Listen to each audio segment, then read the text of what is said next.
रामनचा दरबारात प्रवेश. परमेश्वराच्या आशीर्वादानेही विजयनगरच्या दरबारात प्रवेश करणे एवढे सोपे नव्हते.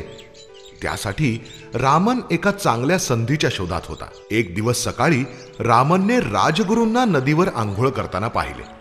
रामनच्या मनात एक योजना साकार झाली. त्याने राजगुरूंचे कपडे उचलून एका खडकाच्या मागे लपवले. राजगुरू जेव्हा आंघोळ करून नदीच्या बाहेर पडले, माझे कपडे कुठे गेले? इथेच तर ठेवले होते. रामनने झाडामागून पुढे येऊन राजगुरूंना नमस्कार केला. प्रणाम गुरुजी. ते कपडे माझ्याकडे आहेत, पण मी तुम्हाला ते एका अटीवर परत देईन. तुम्हाला मला तुमच्या खांद्यांवर बसवून न्यावं लागेल.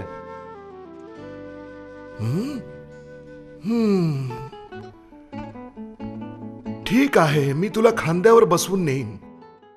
रामनला खांद्यावर बसवून राजगुरू राजमहालाच्या बाजूने जात होते. राजाने त्यांना बघितलं. राजाला खूप राग आला. त्याने सेवकांना बोलावलं. सैनिकांनो, आपले राजगुरू कोणाला तरी खांद्यावर उचलून घेऊन जात आहेत. त्या माणसाला बेदम मार द्या आणि राजगुरूंना इथे माझ्यापाशी घेऊन या.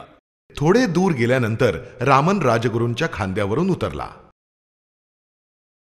गुरुजी, मला क्षमा करा. मला माझी चूक कळली. आता यापुढे मी माझ्या खांद्यावरून तुम्हाला घरापर्यंत घेऊन जाईन. ठीक आहे वत्सा, ईश्वर तुझं भलं करो.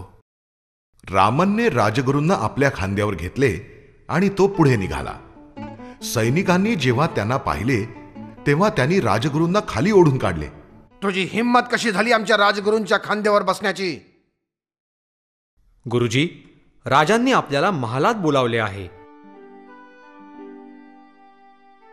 अरे वा, याच संधीची तर मी प्रतीक्षा करत होतो. दरबारात दाखल होण्याची रामनची पहिली योजना अशा रीतीने सफल झाली.